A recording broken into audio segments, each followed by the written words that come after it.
Hello दोस्तों, मैं हूँ इज़ार और बहुत बहुत स्वागत है आपका सोल जर्नी टैरो में। हमारा आज का रीडिंग है जनरल रीडिंग, कलेक्टिव रीडिंग इस टॉपिक पे कि क्या वो अनसीन ब्लेसिंग है जो आपके लाइफ में आ रही है, जिसके बारे में आपको कोई आइडिया नहीं है। तो हम देखेंगे कि वो ब्लेसिंग क्या हो सकता है एंड वो कब आ सकता है आपके लाइफ में एंड क्या क्या चीज़ें चेंज होंगी। ओके, और भी एक्स्ट्रा मैसेजेस जो हमें मिलेंगे इस रीडिंग में। So let's see what unseen blessings are coming their way. Okay, right. So first है मेरे पास son of wands and the mother of pentacles. First of तो मेरे को एक चीज़ फील हो रही है गाइस, वो ये है कि ये यूनिवर्स ना आपको काइंड ऑफ एक ब्लेसिंग इन डिस्गाइज देगा। तो हो सकता है कि आने वाले कुछ मंथ्स या फिर 3 to 4 months या फिर 6 months, आने वाले 3 to 4 months या फिर 6 months में आपके लाइफ से काफ़ी सारी ऐसी चीज़ें हटा दें जो कि उस टाइम आपको लग सकता है कि मेरे लिए ख़राब हुआ, मेरे साथ क्यों ऐसा हुआ। कुछ लोग आपके लाइफ से हट सकते हैं, कुछ सिचुएशंस हट सकता है, कुछ जॉब अपॉर्चुनिटीज़ आपके लाइफ से चली जा सकती है। बट नो दैट कि जो भी चीज़ आपके लाइफ से आने वाले इन 3 to 4 months या फिर कुछ लोगों के लिए नेक्स्ट 6 months तक भी जो चीज़ें एलिमिनेट होंगी, that will be a blessing in disguise for you. वो आपके लाइफ को और सर्व नहीं कर रहा था, वो चीज़ें, वो लोग, वो सिचुएशंस आपको आगे चल के बिल्कुल भी अच्छा आउटकम नहीं देता या फिर कुछ ना कुछ लाइफ में प्रॉब्लम्स ही लाता। इसीलिए it is a blessing in disguise. तो वो चीज़ उस टाइम आपको थोड़ी सी प्रॉब्लमेटिक लग सकती है या फिर दुख लग सकता है या फिर दर्द हो सकता है कि क्यों ये रिलेशनशिप एंड हो गया या क्यों ये चीज़ें हो रही है मेरे साथ। But know that it is a blessing in disguise and it is meant for you. ये आपके भलाई के लिए है, इसीलिए यूनिवर्स हटा रहा है। ओके, तो ये चीज़ मुझे फील हो रहा है कि it is coming to you. Okay, दूसरी चीज़ मुझे फील हो रही है कि it will be replaced by a lot of new things and energies. तो अगर आप कोई जॉब खोते हो या कुछ दोस्तों को खोते हो, नो दैट कि विद इन 6 months आपके लाइफ में न्यू जॉब अपॉर्चुनिटीज़ या फिर आपका न्यू बिजनेस ओपन होना या फिर नए दोस्त आना या फिर नया रिलेशनशिप आना, जो भी चीज़ जा रहा है वो एक न्यू एंड बेटर चीज़ से, न्यू एंड बेटर लोग से वो रिप्लेस हो जाएगा। तो वो गैप, खोने एंड पाने के बीच में गैप आपका 1 to 1.5 months हो सकता है। तो वो 1 to 1.5 months आपको थोड़ा सा खुद को बोल्डली एंड स्ट्रांगली हैंडल करना होगा हर चीज़ को। ओके, एंड खुद को बार बार रिमाइंड कराना होगा कि it is a blessing in disguise and know that universe आपको बहुत सी खुशियाँ देगा। बट कभी कभी हम अपने नेगेटिव चीज़ों को हटा नहीं सकते अपनी लाइफ से because of certain attachment issues. इसीलिए ज़बरदस्ती तब यूनिवर्स को, हमारे गाइड्स को एक्शन लेना होता है। फॉर एग्ज़ाम्पल, अगर आप एंड आपके फ्रेंड बहुत टाइम से फ्रेंड्स हो, सोचो 7-8 सालों से फ्रेंड्स हो, लेकिन यू नो दैट कि वो रिलेशनशिप काइंड ऑफ टॉक्सिक है या फिर वो आपके लिए और अच्छा सर्व नहीं करते हैं, लेकिन फिर भी आप उस रिलेशनशिप को तोड़ नहीं पा रहे हो, उस फ्रेंडशिप को तोड़ नहीं पा रहे हो बिकॉज आपके बीच वो अटैचमेंट है। तो मे बी आपके गाइड्स कुछ मिसअंडरस्टैंडिंग करा देंगे, छोटी सी मिसअंडरस्टैंडिंग, वो बड़ी बात हो जाएगी and you guys will lose contact. तो उस टाइम आपको बहुत ज़्यादा दुख होगा, लेकिन आगे चल के आप देखोगे कि नहीं, जो हुआ अच्छा हुआ एंड उसके बदले नए लोग आपके लाइफ में आएंगे जिसके साथ आपका एनर्जी बहुत मैच करेगा एंड आपको बहुत ब्लेस्ड फील होगा एंड आपको बहुत खुशी होगी कि अरे ये तो मेरे सोल ट्राइब है। तो नो दैट कि ये चीज़ें काइंड ऑफ आपके हाथ से निकली रहेंगी, काइंड ऑफ यूनिवर्स के हाथ में ही रहेंगी। तो दुख होना एविडेंट है, मैं नहीं बोलूँगी कि आपको दुख नहीं होगा या दुख फील मत करना, आई वोंट से दैट। आप ह्यूमन हो एंड हम ह्यूमंस को दुख फील करने का पूरा हक है। ओके, इनफैक्ट ये एक बहुत ही beautiful and important life experience है। तो दुख होगा आपको, बट संभालना खुद को उस टाइम एंड नो दैट कि यूनिवर्स आपको बहुत ही बेहतरीन चीज़ों से, बहुत ही बेहतरीन अपॉर्चुनिटीज़, बहुत ही बेहतरीन लोगों से रिप्लेस करेगा। ओके, तो इसलिए बी स्ट्रॉन्ग।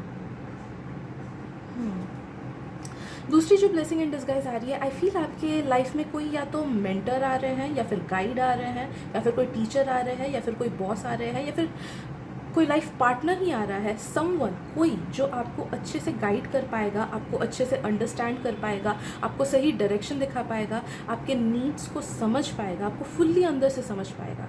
एंड बहुतों के लिए ये एक सोलमेट एनर्जी भी मुझे फील हो रही है। तो सोलमेट हमेशा रोमांटिक रिलेशनशिप्स नहीं होते हैं, तो if you are single, expect कि हाँ कोई रोमांटिक रिलेशनशिप आपके लाइफ में आ सकता है। बट ये जो सोलमेट है, ये in the form of a guide, in the form of a guru, in the form of a best friend या फिर in the form of colleague भी आ सकते हैं, बट एनी हाउ कोई पर्सन आपके लाइफ में डेफिनेटली आ रहे हैं इन आने वाले 3 से 4 महीनों में, जो कि जिनके साथ यू विल फील फ्री, आपको एट पीस फील होगा, आपको ऐसा फील होगा कि यही एक पर्सन है जो मुझे 100% समझता है, या यही एक पर्सन है जिसके साथ मैं खुल के वो बन सकती हूँ जो मैं एक्चुअली में हूँ। मुझे डिस्गाइज करके नहीं रहना पड़ रहा है, मुझे झूठ बोल के नहीं रहना पड़ रहा है, मुझे एडजस्ट नहीं करना पड़ रहा है। You will be transparent, okay. And वो नर्चरिंग काइंड ऑफ रिलेशनशिप होगा, बहुत प्यार, बहुत ज़्यादा केयरिंग फील हो रहा है, वो वाइब्स मुझे बहुत ज़्यादा फील हो रही है, प्यार और नर्चर की, ओके,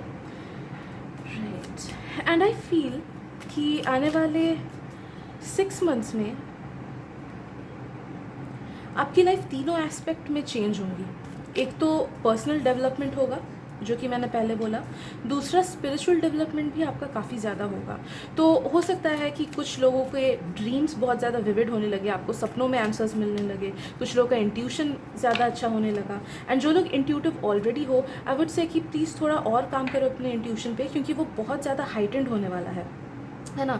अगर आप लोग साइकिक हो तो प्लीज़ थोड़ा और काम करो अपना साइकिक एबिलिटीज़ बढ़ाने में, बिकॉज वो बहुत ज़्यादा हाइटेंड होने वाला है आने वाले 6 मंथ्स में। एंड आई ऑल्सो फील कि आप इमोशनली भी बहुत ज़्यादा स्टेबल रहोगे, बहुत ज़्यादा खुश रहोगे, इमोशनली बहुत वाइब्रेंट एनर्जी आपको फील होगी। तो ये एक ब्लेसिंग इन डिस्गाइज है जो अपने आप से ही आपके लाइफ में आएगा। बहुत टाइम हम ट्राई करते हैं, नेगेटिव सिचुएशंस हमारी लाइफ में आती रहती हैं, हम ट्राई करते हैं ज़बरदस्ती खुद को खुश रखने का, बट आपके लिए आई फील कि आपका natural state of being he abundance and happiness and love के वाइब्रेशन से भर जाएगा, जिस वजह से आप देखोगे कि आप में ये तीनों चीज़ें बहुत ज़्यादा आ रही हैं आपके इमोशन में, लव, ग्रेटफुलनेस एंड अबंडेंस। तो आप जो भी चीज़ छूते हो वो चीज़ आपको सक्सेसफुली आप कंप्लीट कर पाओगे। जिस भी चीज़ पे आप अपना ध्यान लगाओगे कि हाँ मुझे इस चीज़ में सक्सेस चाहिए, तो आपको उसी चीज़ में सक्सेस मिलेगा। अगर आपको एक सर्टन कोई पर्सन है जिसके थ्रू आपको कुछ हेल्प चाहिए, तो आप देखोगे कि अपने आप वो पर्सन आके आपका हेल्प कर रहे हैं। तो know that wherever you will go, abundance, happiness and love will flow. यही सेंटेंस मेरे दिमाग में एग्जैक्टली आ रहा है, ओके। तो आप जिधर भी जाओगे, जहाँ भी जाओगे, आप सेटिस्फाइड रहोगे, आप अबंडेंट रहोगे, आप बहुत ज़्यादा खुश रहोगे, बहुत ज़्यादा वाइब्रेंट रहोगे एंड एट पीस रहोगे खुद के साथ। बहुत टाइम होता है कि लोग रिलेशनशिप में रह के भी खुश नहीं रहते, बहुत टाइम होता है लोग करोड़ों कमा के भी खुश नहीं रहते, बट आपके साथ ऐसा होगा कि आप अबंडेंट तो रहोगे ही, हर तरफ से पैसा, खुशी, हर चीज़ मिलेगा, प्लस वो सेटिस्फैक्शन भी मिलेगी जो मैक्सिमम लोगों को आजकल इस ज़माने में नहीं मिलता है। नींद से उठ के जो फर्स्ट फीलिंग आपको आएगी वो ये होगी कि हाँ मैं बहुत ज़्यादा खुश हूँ कि मुझे ये लाइफ मिली, मैं बहुत ज़्यादा खुश हूँ अपने लाइफ से, बहुत पीसफुल हूँ एंड मैं ग्रेटफुल हूँ, ओके। तो ऐसी एनर्जीज, ऐसी वाइब्स आपके लाइफ में आएंगी। Massive rebirth energy, massive rebirth. I know इस रीबर्थ के होने से पहले आपका लाइफ थोड़ा सा गड़बड़ हो सकता है, टर्मोइल्स आ सकती हैं, नेगेटिव जा सकता है ग्राफ, इमोशंस अनस्टेबल हो सकते हैं, बने बनाए रिश्ते टूट सकते हैं, या फिर अच्छी जॉब्स में भी प्रॉब्लम आ सकती है। But you need to have faith, you need to have patience, because know that the universe is working for you. हर चीज़ यूनिवर्स आप ही के लिए कर रहा है। एंड जो भी नेगेटिव चीज़ें फेस करो, मैं फिर से बोलूँगी, I can not stress it enough कि वो चीज़ें आपके लिए अच्छी ही होंगी। So try to accept that and try to go with the flow, okay. खुद को स्ट्रॉन्ग बनाने के लिए आप क्या कर सकते हो, लेट्स सी, बिकॉज ये थोड़ी सी अनडिस्टर्बिंग सी एनर्जी जब आती है तब बड़े बड़े स्पिरिचुअल मास्टर्स भी डगमगा जाते हैं, है ना। तो हम तो नॉर्मल इंसान ही हैं, राइट। सो लेट्स सी कि आप इस चीज़ से कैसे स्ट्रांगली एंड बोल्डली हैंडल कर सकते हो।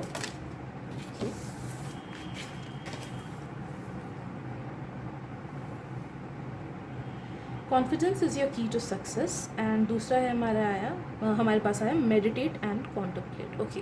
तो ग्राउंडिंग ज़्यादा इंपॉर्टेंट है, बहुत ज़्यादा इंपॉर्टेंट है।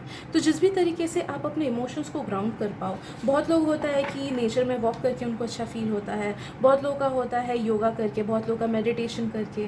तो फाइंड योर वे, अभी आपके पास टाइम है तो फाइंड योर वे कि आपको किस चीज़ से सबसे ज़्यादा ग्राउंडिंग फील होती है। फॉर एग्जाम्पल मुझे वॉक करके ग्राउंडिंग फील होता है, मुझे योगा करके उतना ग्राउंडिंग फील नहीं होता है, मुझे नेचर के पास टाइम बिता के ग्राउंडिंग फील होता है, पानी के साथ टाइम बिता के। तो नो दैट कि आपके साथ आपको जिस चीज़ से भी, जिस एलिमेंट से, नेचर के किसी भी एलिमेंट को पकड़ लो एंड उसके साथ एक्सपेरिमेंट करो, ब्रेथ वर्क करो। एयर हो गया ब्रेथ वर्क, किसी किसी को उससे हेल्प मिल सकता है, किसी किसी का फायर हो सकता है। अंधेरे रूम में 3-4 कैंडल जला के या फिर धीमी सी लाइट जला के गाने सुनो, उससे बहुत लोगों को हेल्प मिल सकता है, ग्राउंडिंग हो सकती है। किसी किसी को स्टार गेजिंग, एथर स्टार गेजिंग, रात को चांद के नीचे या फिर स्टार्स के नीचे बिता के अच्छा लग सकता है। अर्थ, किसी किसी को नंगे पाँव ग्रास पे चल के या फिर वॉकिंग करके अच्छा लग सकता है। एंड वाटर, किसी किसी को वाटर मैनिफेस्टेशंस करके या फिर शावर, एक शावर लेके, ठंडे पानी से शावर लेके या नहा के अच्छा लग सकता है, या कुछ बेवरेजेस पी के अच्छा लग सकता है, कॉफ़ी हो सकता है, कोई भी वाटर से रिलेटेड बेवरेज। ओके, तो इन 5 एलिमेंट्स के साथ एक्सपेरिमेंट करो एंड देखो कि आपको कौन सा एलिमेंट सबसे ज़्यादा ग्राउंडेड फील कराता है, कौन सा एलिमेंट सबसे ज़्यादा लाइट फील कराता है, एंड वो उसको टेकअप करो एंड रेगुलर बेसिस पे वो चीज़ करो। ओके, एंड दूसरी चीज़ है confidence is the key. And यहाँ पे आपको कॉन्फिडेंस रखना है यूनिवर्स पे। कभी कभी चीज़ें हमारे हाथों से निकल ही जाती हैं यार, सच में निकल जाती है, एंड उस टाइम हमारे पास और कुछ ऑप्शन नहीं होता है rather than having faith on the universe as well as faith on our own selves. तो आपको आपके गाइड्स एनकरेज कर रहे हैं कि कभी कभी अच्छे चीज़ों को पाने के लिए बुरी चीज़ों से ज़बरदस्ती छुटकारा यूनिवर्स दिलाता ही है, क्योंकि जब तक आपका घर पुरानी चीज़ों से भरा हुआ है, अब चाह के भी नया फर्नीचर नहीं ला पाओगे, है ना। तो आपको पुराने फर्नीचर, आपको पुरानी चीज़ें निकालनी ही पड़ेगी अपने घर से। सेम होता है हमारे लाइफ में, हमारे एनर्जीज़ में, हमारे माइंड में। तो सिंस आप इन सब चीज़ों से खुद को निकाल नहीं पा रहे थे, इसलिए यूनिवर्स ज़बरदस्ती इन चीज़ों को आपके लाइफ से निकालेगा आगे जाके। एंड नो दैट वो थोड़ा सा हार्ट वार्मिंग हो सकता है, but have confidence, have faith in the universe. जितना हो सके अपने गाइड से कम्युनिकेट करने की कोशिश करना, एंड खुद को बार बार पॉजिटिव अफर्मेशंस बोल के या लिख के याद दिलाते रहना कि wherever I flow abundance flows, wherever I go happiness flows, wherever I go love flows, I am a conduit of love and happiness. तो ऐसे पॉजिटिव अफर्मेशंस डेली खुद को बोलना एंड देखना कि it will work magically for you and it will help you get so strong and so independent at that time कि आपको लगेगा कि यार मैं कैसे निकला इस चीज़ से। ओके राइट, तो लास्टली मैं बस एक ही कार्ड और लूँगी, बस एक कार्ड मुझे फील हो रहा है। What is it that they need to know? Okay. Free spirit. To be a free spirit is to float without walls, to fly without judgment, and to love without conditions. तो unconditionally and freely ज़िंदगी को जियो। Okay, जो चीज़ें आती हैं उन्हें आने दो, जो चीज़ें जा रही हैं उन्हें जाने दो, ठीक है। फ्रीली जीने की कोशिश करो, फोर्स मत करो किसी चीज़ को, क्योंकि जब भी हम फोर्स करते हैं किसी चीज़ को ना, तो हम अपने ब्लेसिंग्स को रोक देते हैं। फोर्स करना यानी चीज़ें अपने कंट्रोल में लाना, एंड ऑब्वियसली हम क्या हैं, हम नॉर्मल ह्यूमन बींग्स हैं, हमारे अनफॉर्चुनेटली इस 3D वर्ल्ड में हमारे हाथ में उतना कंट्रोल नहीं रहता है। तो जब हम लेट गो करते हैं एंड हेल्प मांगते हैं डिवाइन से, तो हम उस चीज़ की जिम्मेदारी हमारे हायर सेल्फ्स को, हमारे स्पिरिट गाइड्स को एंड यूनिवर्स को सौंप देते हैं, जो कि बहुत बहुत बहुत ज़्यादा पावरफुल है। एंड वो हमारे लिए अच्छी चीज़ें लाता ही है हमारे लाइफ में, वो हमें स्ट्रॉन्ग बनाता ही है, एंड वो हर पॉजिटिव चीज़ हमारे लिए सामने ला के रख देता है। Okay, so try to be a free spirit, चीज़ों को फोर्स नहीं करना, and know that you will pass through it and you will be very blessed and very abundant, ठीक है। तो यकीन रखो खुद पे एंड यूनिवर्स पे, एंड सब चीज़ everything will work out for you. So I guess इतना ही है आज के लिए। आई होप आपको रीडिंग से थोड़ी सी भी हेल्प मिली हो। अगर मिली हो तो प्लीज़ सब्सक्राइब कर दीजिए मेरे चैनल को, क्योंकि मैं ऐसे डीपर क्वेश्चन के आंसर्स लाती रहती हूँ। Thank you so much for being there and I will see you in the next reading. Bye bye.